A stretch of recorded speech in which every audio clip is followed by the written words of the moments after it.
हरे कृष्ण। थोड़ा सा हरे कृष्ण। जय राधा माधव कुंज विहारी गोपी जन वल्लभ गिरिवरधारी। जय राधा माधव कुंज विहारी गोपी जन वल्लभ गिरिवरधारी। जय राधा माधव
ओम नमो भगवते वासुदेवाय। ओम नमो भगवते वासुदेवाय। ओम नमो भगवते वासुदेवाय। नमो विष्णुपादाय कृष्णपृष्ठाय भूतले श्रीमते भक्तिवेदांत स्वामिनिति नामिने। नमस्ते सरस्वती देवे गौरवाणी प्रचारिणे निर्विशेष शून्यवादी पाश्चात्य देश तारिणे। जय श्री कृष्ण चैतन्य प्रभु नित्यानंद श्री अद्वैत गदाधर श्रीवासादि गौर भक्तवृंद। हरे कृष्णा कृष्ण कृष्ण हरे हरे हरे राम राम राम हरे हरे। हरे कृष्णा कृष्ण कृष्ण हरे हरे हरे राम राम राम हरे हरे। हरे कृष्णा कृष्ण कृष्ण हरे हरे हरे राम राम राम हरे हरे।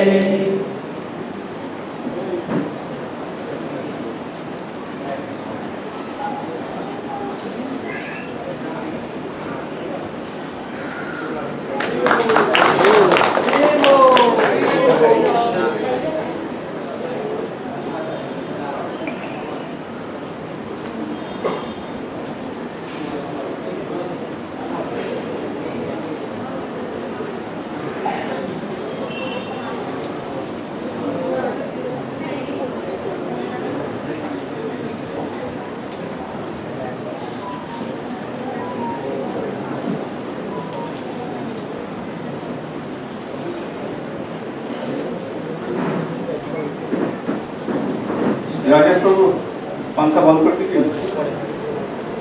हरे कृष्ण।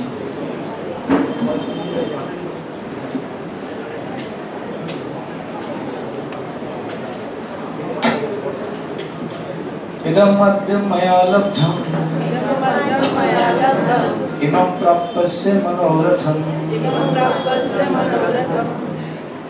इदं स्तूपम् इदं इति मे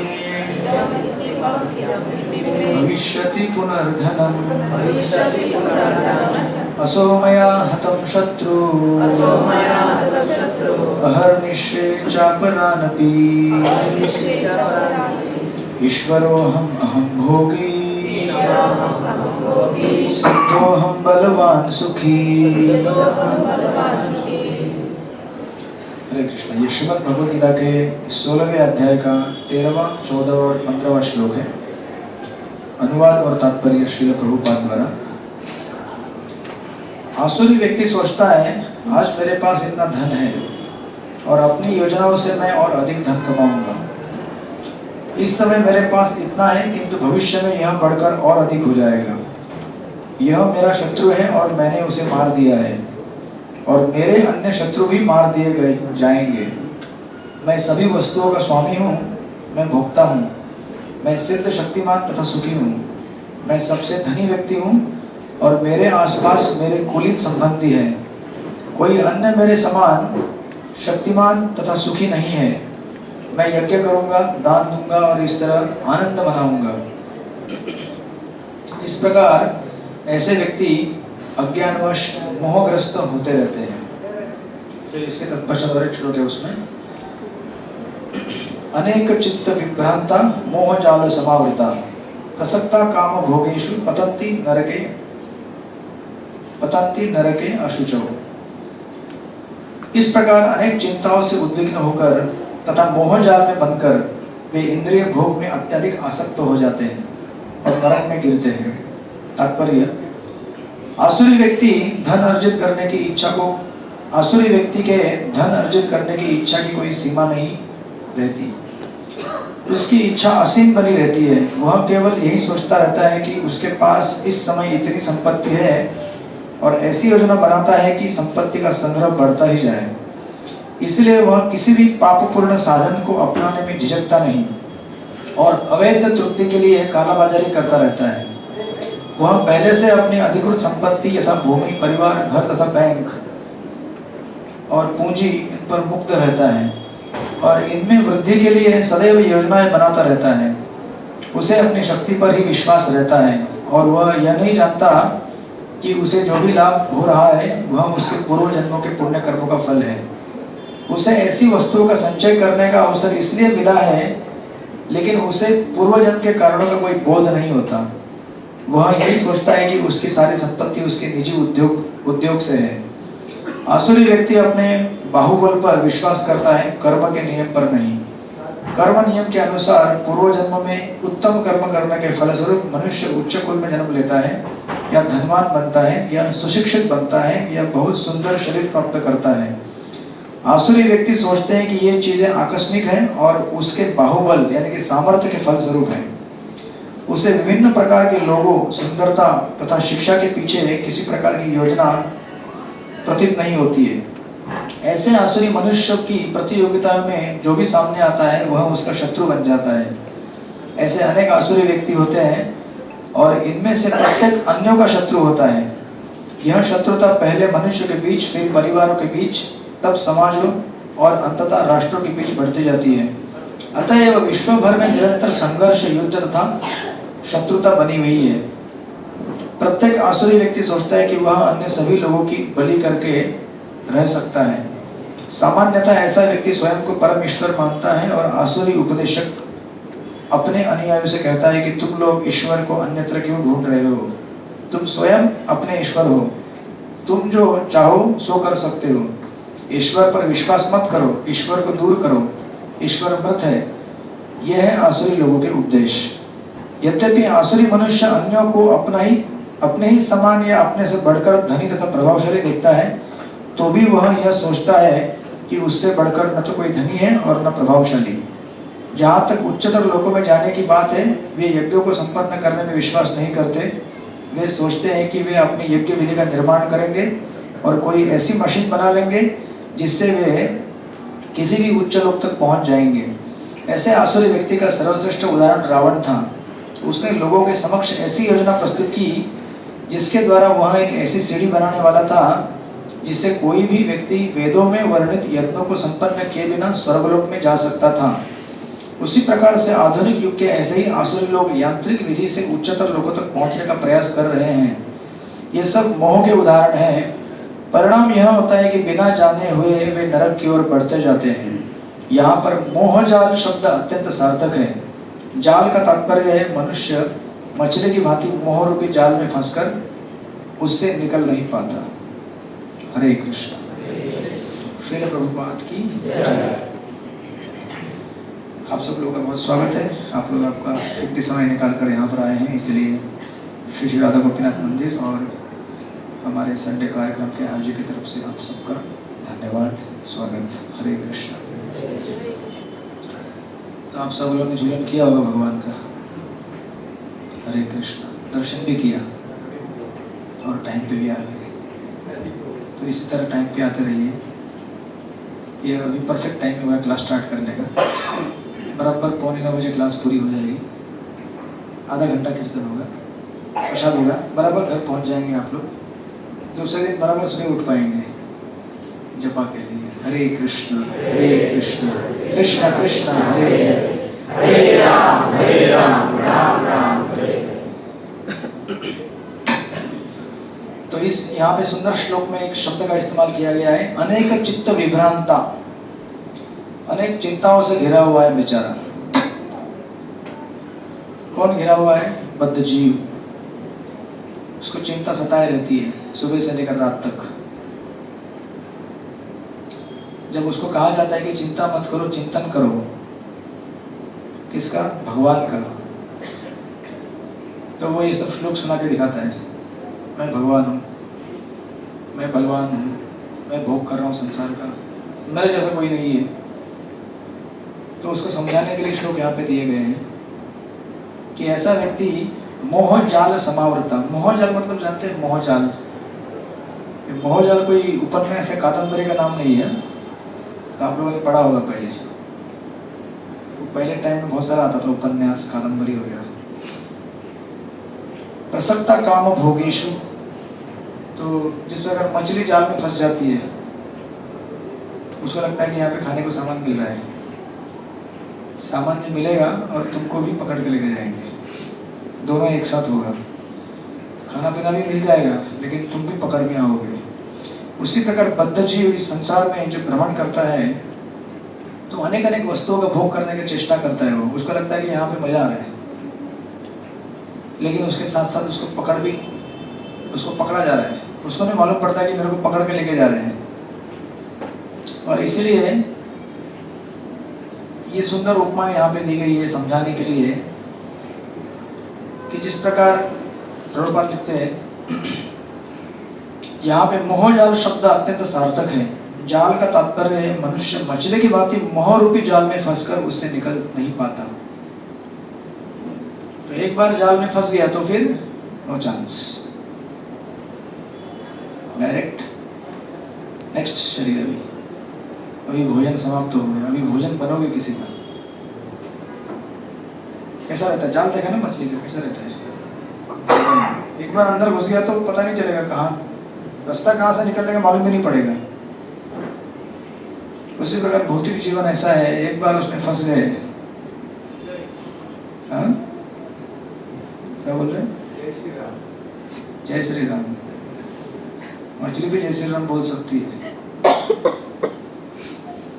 एक बार फंस गए तो वहां से निकलने का रास्ता ही नहीं दिखता है। बड़ा गंभीर प्रसंग है। हम लोग भी इस तरह से फंस गए हैं कि एक बार फंस गए तो फिर इतना बेकार फंसे हुए हैं, निकलने की कोशिश करते हैं, फिर लगता है कि निकल रहा हूं लेकिन पता चलता है कि और गहरा जाल में फंस गया। ऐसा होता है ना भौतिक जगत में।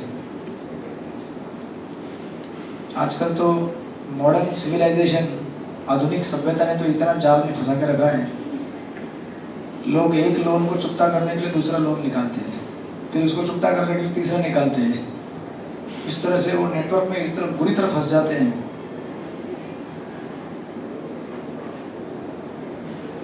आपने लोन निकाला है, सबने निकाला है,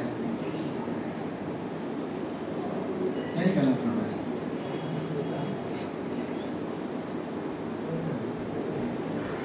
डर गए क्या आप लोग?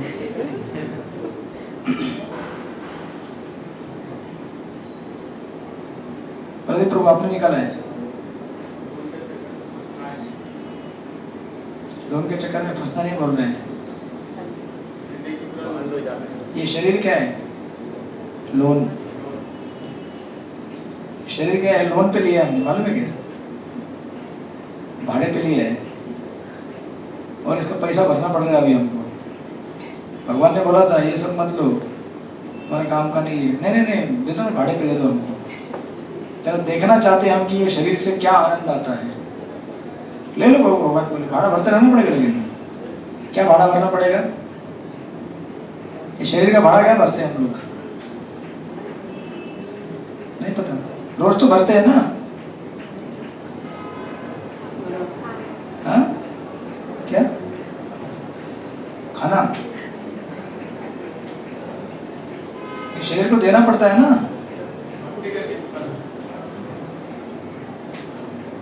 शुद्ध भक्त बैठे हैं हमारे प्रदीप प्रभु।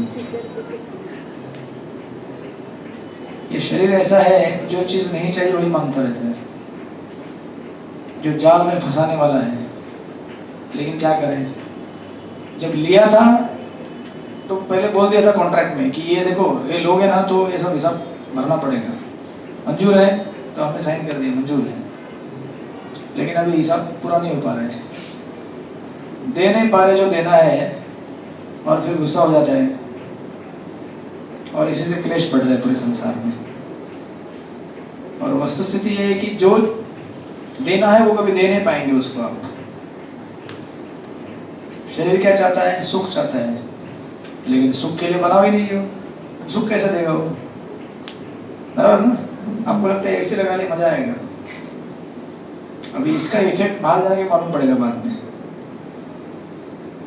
जिस चीज का आनंद अभी भोगते हैं ना, उसका कुछ समय के बाद दुख भोगना पड़ता है। अब 24 घंटे तो ऐसे में नहीं बैठ सकते, बड़े बड़े ऑफिस में रहने वाले लोग या घर में रहने, बाहर तो निकलना पड़ेगा ना। या ऐसे में भी रहोगे तो भी इसको बोलते हैं साइलेंट किलर, धीरे धीरे मारते रहते हैं वो। इस्तेमाल कर लेना, गाली मत देना बाद में, लेकिन ये सत्यता है। इस तरह से आज जिस चीज का हम आनंद ले रहे हैं वही चीज हमको कल दुख पहुंचाने वाली है। और जो व्यक्ति इस चीजों को जानता है वही बुद्धिमान होता है, वही सिकंदर कहलाता है। क्या है वो गाना आपका? क्या? जो जीता वही सिकंदर। लेकिन यहाँ तो कोई जीतता नहीं, सब हारते रहते हैं। यहाँ केवल एक ही व्यक्ति जीतता है और वो है भगवान। जिसको ये मालूम पड़ता है कि मैं तो कभी जीत ही नहीं सकता हूँ, वो व्यक्ति जब भगवान की शरण लेने के लिए चेष्टा करता है। आज तक कोई जीत पाया है? कोई है विजेता यहाँ पे? प्रदीप प्रभु आप तो बोले ना लोन नहीं कोई लिया मैंने, लोन का चक्कर नहीं, तो विजेता है आप? विजेता है ना? नहीं है? विजेता बनने की कोशिश कर रहे हैं, कर सकते हैं, लेकिन आज तक विजेता हुए क्या कोई? मुझे बताइए, दुनिया में आज तक कोई विजयी हो पाया है क्या? आप भी कर रहे हैं ना? हाँ। जिस दिन इस बात का साक्षात्कार हो जाएगा कि हम जीत ही नहीं सकते, उस दिन हमारा चैंटिंग चालू होगा, हरे कृष्णा कृष्ण कृष्ण हरे हरे राम राम हरे। अभी तो चैंटिंग स्टार्ट हुआ ही नहीं है, अभी तो केवल ऐसा फीडबैक को सामने रख के देख रहे हैं, घूर घूर कर। फीडबैक आपको देख रहे हैं और आप उसको देख रहे हैं। करूँ क्या माला, करूँ क्या? फीडबैक बोलती है उठा ले जल्दी उठा ले। यार उठा भी लेते हैं तो भी क्या है, जिस प्रकार से हमें जप करना चाहिए उस प्रकार से नहीं हो रहा है। हम लोग यही सोच रहे हैं कि हर जगह मजा आना चाहिए, इस्कॉन में आए तो भी मजा आना चाहिए। मजा आता है आप लोग यहाँ पे? उसकी कीमत चुकानी पड़ती है। उसकी कीमत क्या है? जपा, लेकिन कैसा? बहुत लंबा रास्ता है। इसीलिए हम जब ये कथा क्रम पढ़ रहे हैं, विश्वामित्र मुनि का कथा क्रम, आप इस कथा क्रम में देख रहे हैं क्या हुआ था पिछली बार इस कथा क्रम में? ऋषभ को फुटबॉल बना दिया बोल रहे हैं। किसने फुटबॉल बनाया? इंद्रदेव और विश्वामित्र मुनि ने। तो कथाक्रम आप देखेंगे, आपको पता है कि जिस प्रकार इस श्लोक में बताया कि ऐसा यज्ञ करने का प्रयास किया है जिसका वर्णन शास्त्रों में है ही नहीं।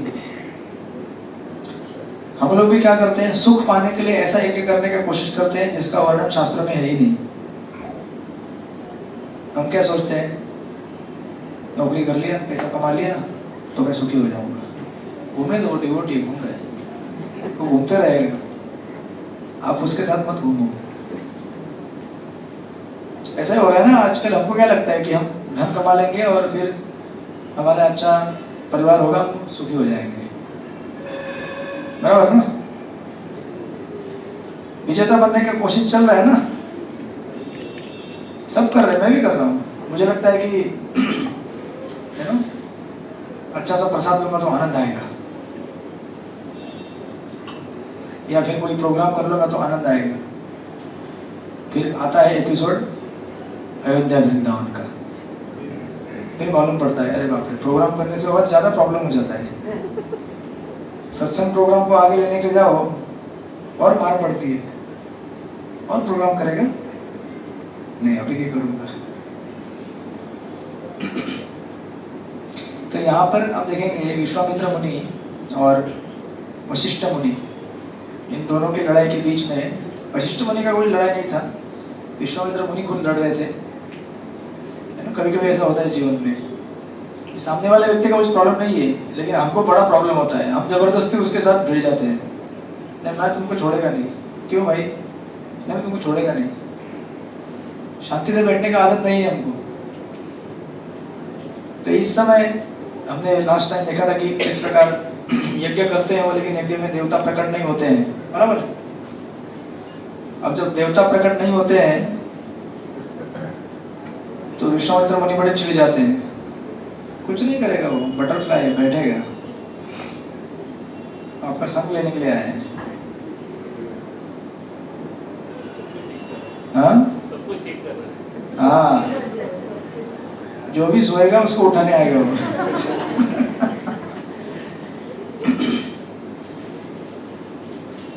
अभी तक मेरे पास नहीं आया वो, आएगा तो उसको माइक दे दूंगा मैं। हाँ? अच्छा, तो आपने देखा था उस समय विश्वामित्र मुनि अपने योग बल से क्या करते हैं, वशिष्ठ को त्रिशंकु को क्या करते हैं, ऊपर स्वर्ग में भेज देते हैं। लेकिन स्वर्ग से क्या होता है, वो बोलते हैं तेरा वीजा किधर है, पासपोर्ट किधर है? बोलता है वीजा पासपोर्ट कुछ नहीं है, मेरा वीजा और पासपोर्ट क्या है, विश्वामित्र मुनि का चम्मच, जिससे उठाया मेरे को ऊपर। इंद्र बोलते हैं ये सब चलेगा नहीं, यहाँ पे जाओ नीचे।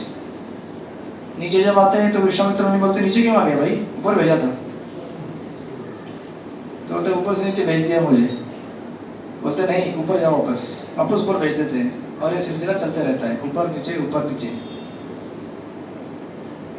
इस तरह से हमने देखा था कि किस तरह से जीवन में जब शॉर्टकट लेने का कोशिश करते हैं हम लोग।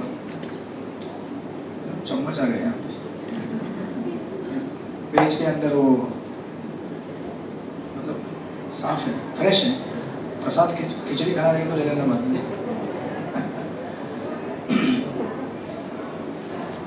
हमने देखा था कि किस तरह से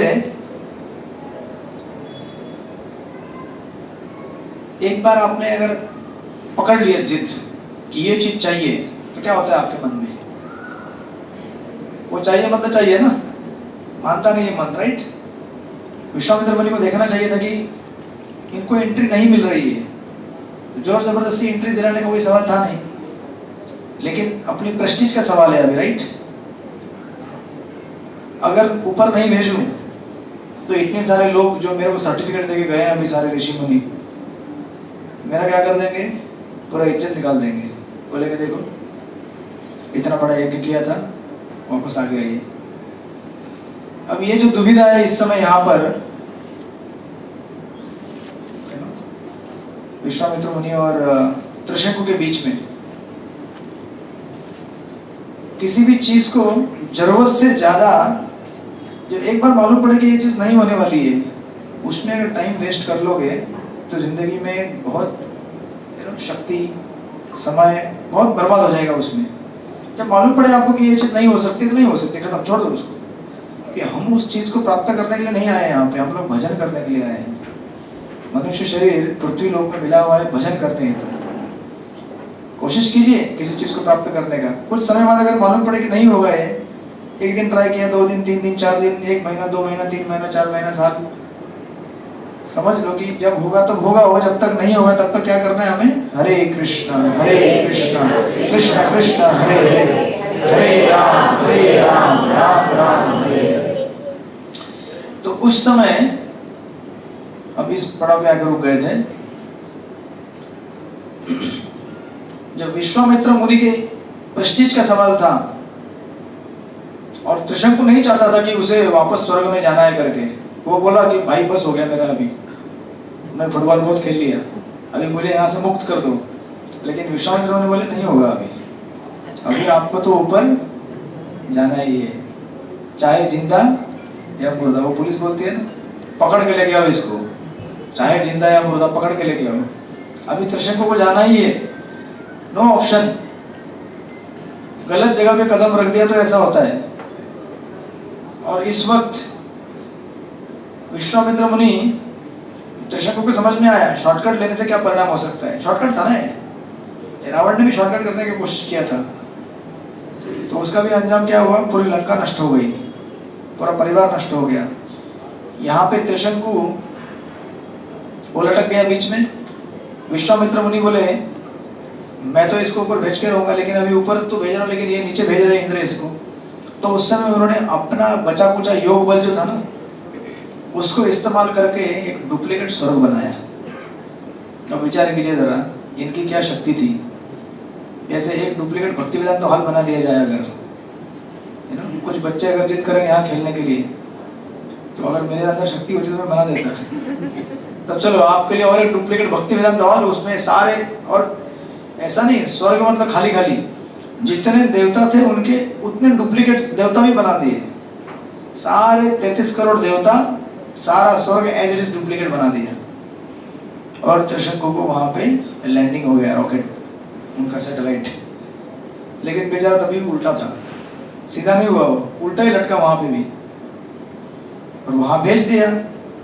अभी देखिए विश्वामित्र मुनि निकले थे भजन करने के लिए, बीच में आ गया त्रिशंकु, इतना स्तुति किया, प्रभु आप कितने पढ़े लिखे हैं, आप IIT से पढ़े हैं, IIM से पढ़े हैं, आप कितने माहिर हैं आप। तो विश्वामित्र मुनि को लगा नहीं, मेरे जैसा कोई है ही नहीं, बस फिसल गए। यही हमारे साथ होता है, 2-4 लोगों ने वो स्तुति कर दिया, तुरंत फूल जाते हैं, इतना हवा भर जाता है कि अभी ऊपर ही उड़ता रहेगा, वो नीचे आता ही नहीं।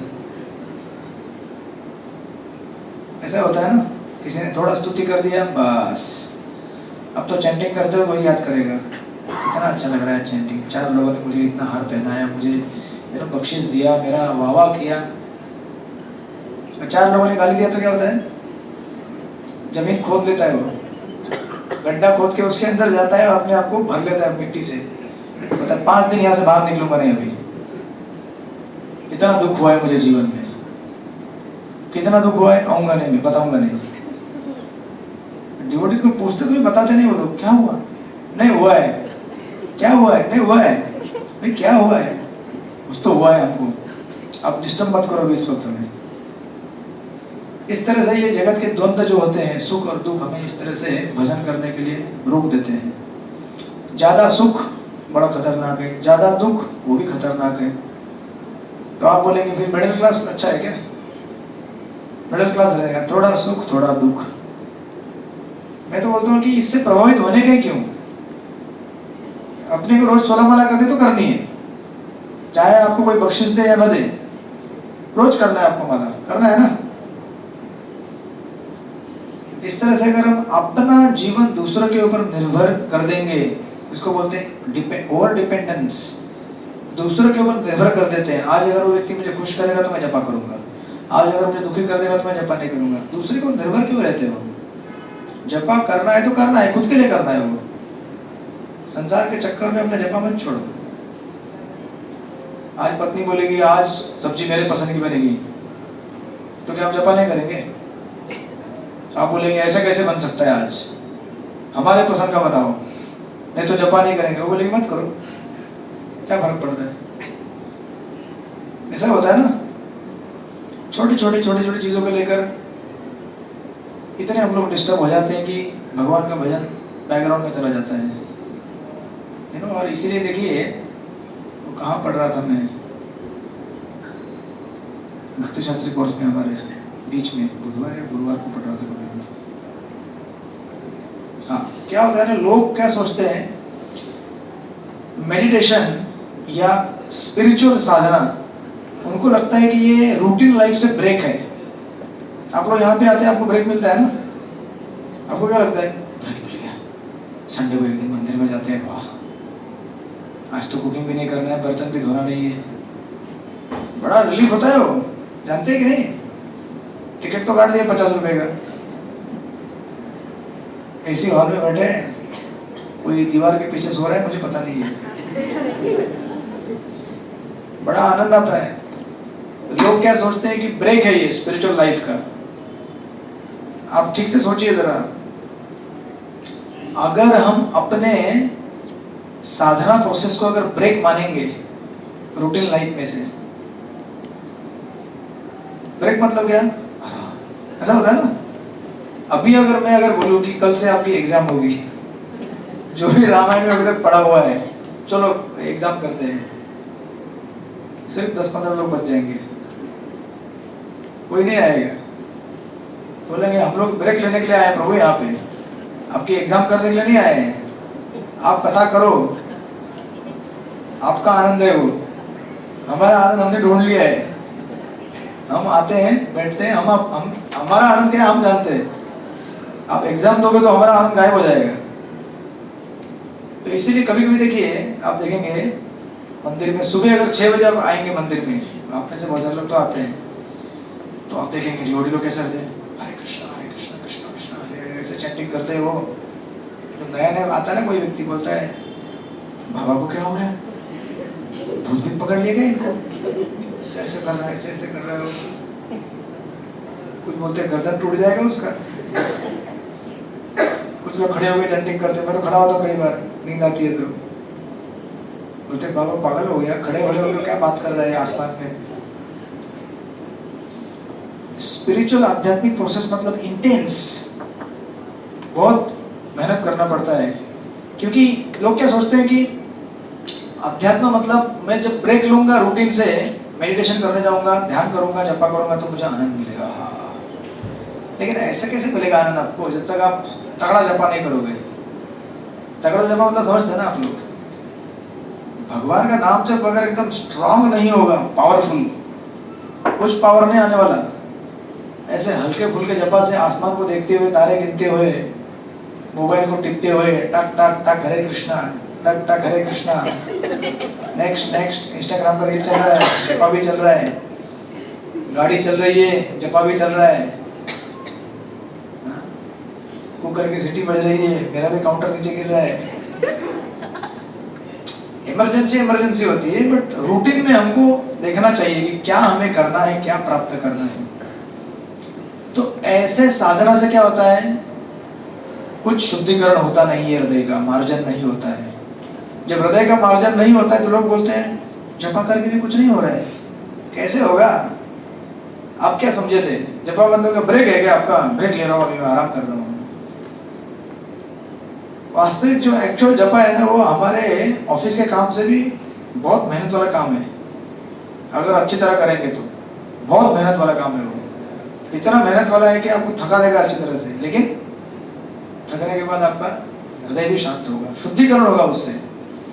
जितना कांटेक्ट होगा भगवान के साथ, उतना ज्यादा प्यूरिफिकेशन होगा। कांटेक्ट बनाने के लिए मेहनत करना पड़ेगा, नाम जब जो है ध्यान देके करना पड़ेगा, राइट? इसलिए वो 2 शब्द आते हैं इसमें, पैसिफिकेशन, प्यूरिफिकेशन। हमारा मन पैसिफाई कब होगा, शांत कब होगा? जब प्यूरिफाई होगा, शुद्ध होगा। लेकिन मन शुद्ध कब होगा? जब अच्छा साधना होगा। अच्छा साधना कब होगा? ऐसे बैठ के जपा करोगे तो होगा। अरे कृष्ण, लोग करते हैं ना ऐसा, हरे कृष्ण कृष्ण कृष्ण। 10 मिनट के बाद 10 मिनट हो गए, एक तो पक्का हो गया, 10 मिनट हो गया अभी। ऐसे साधना से हमारा कुछ भला होने वाला है। चाहे 500 माला करो या 2000 करो, फिर वही अनर्थ हार्ट के अंदर रहेंगे, वही तकलीफ रहेगी। बोलेंगे 10 साल हो गए जब कर रहा हूं लेकिन कुछ फर्क नहीं आता है। जब स्टार्ट भी किया क्या? अभी तक स्टार्ट भी नहीं किया, खाली वीडियो में हाथ डाल के रखा हुआ है। इसलिए मैं महाराज का लेक्चर सुना था सुबह। महाराज कह रहे थे कि दवाई जब खाते हैं हम लोग, दवाई को मुंह में डालने के बाद निगल जाइए, मुंह में मत रखे खाली। जब डॉक्टर ने दवाई दी है तो अगर मुंह के अंदर ही रखेंगे, निगलेंगे नहीं, गले तक ही रख दिया, नीचे उतारा नहीं तो क्या होगा? इफेक्ट नहीं आएगा ना उसका। वो गोली अंदर निगल लो, खा लो। उसी तरह से भगवान का नाम जब निगल लो, खा लो।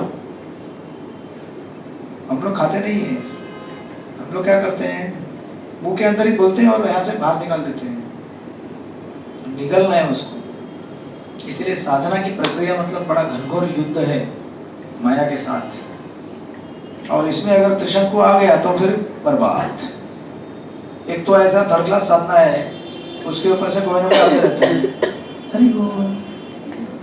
बहुत साल पुराना दोस्त आपका, 50 साल पुराना, मतलब 50 साल तो बुढ़ा हो जाएगा, 30 साल पुराना, याद है हम लोग स्कूल में, यार ये तो मेरा दोस्त है, चलना घूमने चलते हैं। अरे चलो चलो चलो। कहाँ इन लोगों के चक्कर में पड़ते, सब पागल लोग हैं, सब मंदिर में जाते हो तुम लोग, क्या माला फेरते रहते हो। मैं तो कुछ लोग ऐसी जगह लेके जाता हूँ, वहाँ मजा आएगा। झरने देखने जाते, झरने तो ऊपर की तरफ झरने आते हैं, झरने देखने के लिए बहुत सारे लोग आते हैं, झरने देखने के लिए आते हैं। अच्छी बात है, देख लो, प्रॉब्लम नहीं है, लेकिन क्या करें, उससे क्या होता है, थोड़ा सा आपको ब्रेक मिलता है, अच्छा लगता है, लेकिन वापस घर आने के बाद वही किरकिर, वही कटकट, फिर वही रोना धोना चालू होता है। यही मेरी जिंदगी है, यही शादी करके आई थी मैं यहाँ पे, मेरी माँ ने भेजा था यहाँ पे, इसलिए ये सोच कर कि इतना मुझे ध्यान होगा, मेरा अच्छा होगा। कुछ नहीं हुआ मेरा पिछले 30 साल से। ऐसे बोलते हैं ना आप लोग, नहीं बोलते? नहीं बोलते, सच बोलो। और ये लोग भी बोलते हैं गलती किया मैंने, गलती किया। क्या गलती किया? मुझे दूसरे से करना था, तुझसे किया। मेरे पापा जिद कर दिए, क्या करूं मैं, मजबूर था मैं। 1 घंटे बाद ड्रामा खत्म हो जाता है, बच्चा बोलता है सुबह का ब्रेकफास्ट क्या है, फिर दोनों चालू हो जाते, चलो मेरा सब्जी काटो, बर्तन धो लो फटाफट।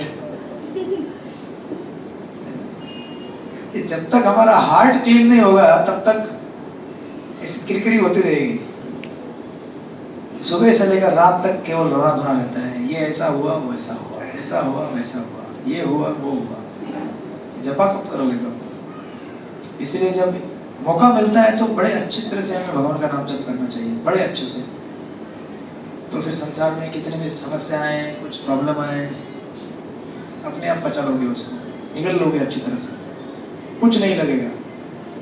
और ये विश्वामित्र मुनि के साथ अभी तक हुआ नहीं है, इसलिए इन्होंने क्या कर दिया, अपना बचा कुचा योग बल शक्ति निकाल कर स्वर्ग बना दिया डुप्लीकेट, उसमें त्रिशंकु को भेज दिया।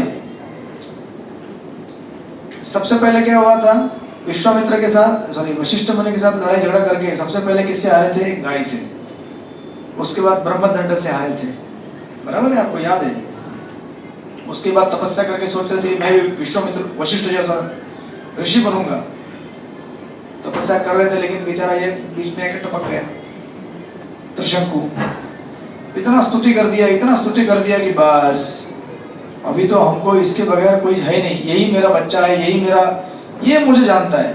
आज तक मुझे घर में कोई समझ नहीं पाया, लेकिन ये व्यक्ति समझ रहा है। समझ लो, मेरे पिताजी का आज से कितना 20 जब मैं छोटा था, हमारे घर में एक मतलब उनका फ्रेंड था फैक्ट्री में काम करने वाला, तो मुझे याद है एक बार उसको जबरदस्त पीलिया हो गया था, जॉन्डिस। तो उसमें हमारे घर पे रखा था, पिताजी ने घर पे रखा, उसको दवाई पानी सब कुछ कर रहे थे उसको, जैसे अपना घर का मेंबर है। कुछ दिन बाद ठीक हो गया, वो चला गया। कुछ 6 महीने बाद पिताजी बोलते हैं उसने लोन लिया था कंपनी से निकाल कर 75,000 का, उस टाइम का 1995 के आसपास का, 96। 75,000 रुपये जानते कितना होता है उस समय? वो कंपनी से पिताजी ने लोन निकलवा के अपने नाम पे निकलवा के उसको दिया और लेके फरार हो गया वो। बस हो गया आपका दोस्त, बढ़िया है। भरा पिताजी ने बाद में एक एक करके भरा, चुकता के बोले चुकाते रहो। मतलब मैं छोटा था तब मुझे ऐसा बोला नहीं मैं, लेकिन अभी बोलता हूँ चुकाते रहो, यही मजा है जिंदगी का। जिस पे विश्वास करना है उस पे नहीं करते हो, जिस पे नहीं करना है उस पे करते हो। भगवान पे विश्वास करते हो मतलब, लेकिन पहले नहीं करते थे इतना। अभी कम से कम हरि बोल बोलते हैं, इतना मतलब तरक्की हो गई इतने सालों में। फोन करता तो बोलते हैं हरि बोल, फोन नहीं करता है हरे कृष्णा कर रहा हूँ ना पिताजी, कम से कम हरि बोल पे आ गए अभी, अच्छी बात है। तो जिंदगी में ऐसे धोखा खाते लोग, जिस पे विश्वास करना है नहीं करना है। थोड़ा किसी ने बहला दिया फुसका दिया तो मेरा दोस्त है, मेरा यही सबसे बढ़िया मित्र है, देख लो क्या होगा फिर उसके साथ। तो विश्वामित्र मुनि का पूरा शक्ति खा लिया है, स्वर्ग तो बना दिया डुप्लीकेट, लेकिन अभी उसको मेंटेन भी करना है ना।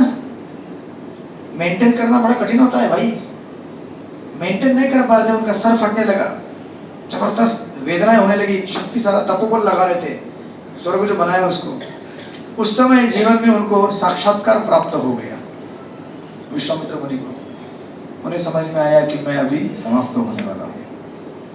ये स्वर्ग तो मैं, जैसे मानो आपने बहुत बड़ा पर्वत उठा के अपने सर के ऊपर रख दिया हो, उठाते रहो उसको,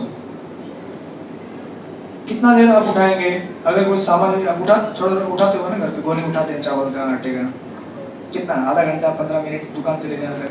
आधा घंटा तो बहुत ज़्यादा बोल दिया मैंने, 5 मिनट में हाँ वो होना चालू हो जाता है। ये तो इतना बड़ा स्वर्ग बना दिए, उसको मेंटेन कर रहे हैं अपनी शक्ति से, हो नहीं रहा था। उस समय हमको समझ में आया, पहली बार जीवन में साक्षात्कार हुआ, मैं अपने तपोबल से नहीं कर सकता, और रोने लगे। और भगवान को फर्स्ट टाइम लाइफ में भगवान विष्णु को पुकारा उन्होंने, हरे कृष्णा कृष्ण कृष्ण हरे हरे, हरे राम राम राम हरे हरे। और उस समय उन्होंने सब जिद छोड़ दिया अपना, उस समय बोले नहीं, मतलब झगड़ा नहीं किया किसी के साथ, बड़े नम्र हो गए और भगवान का नाम पुकारने लगे। भगवान विष्णु प्रकट हुए उनकी ये सब आर्त पुकार सुनकर, और भगवान बोले, देखो विश्वामित्र, इस सृष्टि के 3 कर्ता हैं, ब्रह्मा विष्णु महेश। ब्रह्मा जी निर्माण करते हैं, शिव जी विनाश करते हैं, लेकिन मेंटेनेंस करने का काम मैं करता हूँ, क्योंकि वो सबसे चैलेंजिंग काम है। मेंटेनेंस करने के लिए क्या लगता है? कूल दिमाग, ठंडा दिमाग चाहिए उसके लिए, शांति से काम करना पड़ता है, वो शांति मेरे पास है। अभी आपने जो किया है, आपको मेंटेनेंस नहीं जम रहा है ना, मुझे पता है। आप अगर इस तरह से मेंटेन कर खत्म हो जाओगे आप। तो उस समय भगवान ने कृपावश उनको बोला कि कोई बात नहीं, आपने बना दिया, उसको मैं एक अलग से एक ग्रह का एक दर्जा दे दूंगा, वो अपना एक ग्रह बना रहेगा, उसको मैं मेंटेन कर दूंगा, आपको रिलीव करता हूँ उस मेंटेनेंस मोड से। लेकिन ये त्रिशंकु जो है ना, वो ऐसे लटका रहेगा उल्टा, वो सीधा नहीं होने वाला है, उसकी सजा है।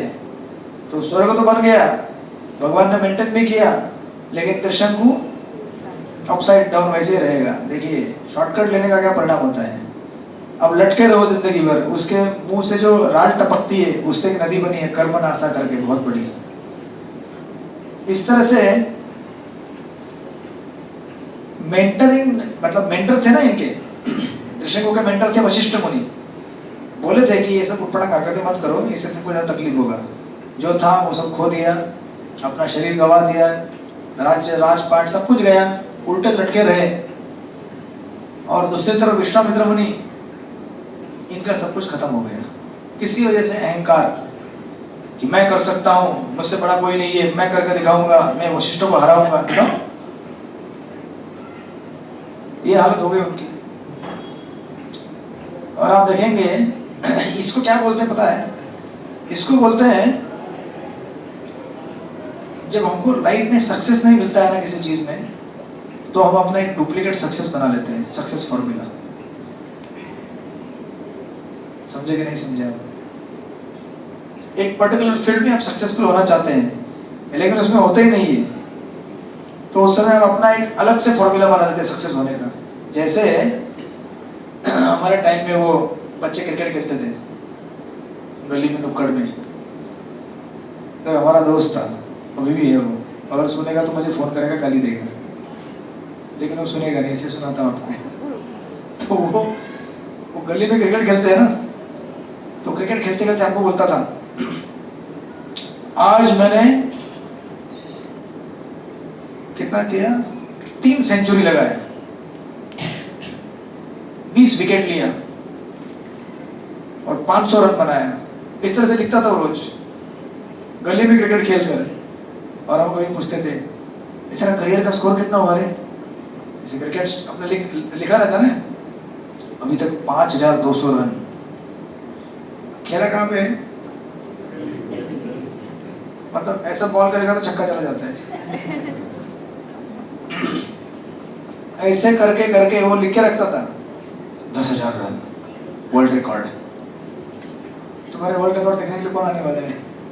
तुम्हारे गली में पीछे खेलते हो, एक छोटा सा एक बना के रखा है, इस तरह से वो अपना सक्सेस का एक नया मॉडल बना के रखा था। वास्तविक जीवन में सक्सेस तो नहीं मिल पाया। खेलने जाना है तो जाओ खेलने के लिए, टूर्नामेंट डिस्ट्रिक्ट लेवल में जाओ, स्टेट लेवल पे जाओ, नेशनल लेवल पे जाओ, ठीक है, वो तो नहीं हुआ ना, कोई बात नहीं। मैं अपना बनाता हूँ ना, मेरा एक सक्सेस फॉर्मूला मॉडल, अपना मॉडल बना के रखा उसने, और इतना ही करता था, मतलब 10,000 रन बनाया मैंने टोटल। कहाँ पे? गली क्रिकेट में, घर के पीछे छोटा सा जंगल में खेल खेल के 10,000 रन, 300 विकेट, वर्ल्ड रिकॉर्ड। तो ऐसे कुछ लोग होते हैं संसार में जो अपना डुप्लीकेट एक मॉडल बना लेते हैं सक्सेस का। उसी तरह से आप देखेंगे, यू नो, वीडियो गेम खेलते हैं ना बच्चे, वीडियो गेम, पहले एक फोन आता था नोकिया का छोटा सा, उसमें भी आता था क्रिकेट का, पुराना नोकिया का मॉडल था, मेरे पास था। मैंने क्रिकेट खेला है, नहीं ऐसा नहीं, मैदान में खेलता था, अपनी पूरी जिंदगी में केवल एक ही छक्का मारा, वो भी पता नहीं कैसे गलती से बैठ गया, तो बोला अरे बाप रे छक्का हो गया। तो मैं सोचता था कि हर बॉल पे छक्का लगे, होता तो नहीं था। तो बाद में स्कूल, यू नो, सब छूट गया। इधर जब मुंबई में आए, कॉलेज में आते, किधर खेलेंगे इधर, तो मोबाइल था हाथ में, तो मैं बोलता था अभी मैं छक्का लगा के दिखाता हूँ। तो वीडियो गेम रहता है ना मोबाइल के अंदर छोटा सा, उसमें वो खेलते हैं ना, तो पता नहीं कैसे लगता था छक्का, 100 रन, क्या वैल्यू है उसका, 100 रन निकालो या 200 छक्के मारो, या देखिए ये कितना, ये जो मोहजाल है ना शब्द यहाँ पे दिया गया, ये इसकी पुनरावृत्ति करता है यहाँ पे। आज क्या होता है, ये बच्चे क्या करते हैं, मोबाइल में वीडियो गेम खेलते हैं, उनको लगता है कि मैं जीत गया, मैं जीत गया, मैं जीत गया, मैंने इतने पॉइंट बनाए, मैंने इसको मार दिया। क्या हुआ, कुछ हो रहा है क्या? ये सब क्या है? मोहजाल, माया, भ्रम, कुछ हो नहीं रहा है। उसी तरह से लोग क्या करते, ये इसका क्या है, सक्सेस का उसने मॉडल बना लिया अपना। वास्तविक जीवन में सक्सेस देखना नहीं चाहते, क्योंकि उसके लिए मेहनत लगेगा ना, यश प्राप्त करने के लिए मेहनत लगता है, वो मेहनत करना है नहीं, तो अपना डुप्लीकेट स्क्रीन में बना लो सक्सेस का फॉर्मूला, स्क्रीन देखो और बोलो मैं जीत गया, मैं जीत गया, वाह क्या जीत गया, कितना भ्रम मतलब बढ़ गया है, सोचिए जरा आगे आप। फिर आपका क्या चलता है, वो ये तो बच्चों का हो गया, और बड़ों का आप बोलते हैं बच्चा बेवकूफ़ है। नहीं नहीं, हम भी बेवकूफ़ है। अब क्या करते हैं, फिर हम लोग मोबाइल में देखते हैं, अच्छा सिनेमा आ गया, अरे वो हीरो और वो हीरोइन, वो हीरो तो मैं ही हूँ। आप सिनेमा थिएटर में जब बैठते हैं ना, वो जब पूरा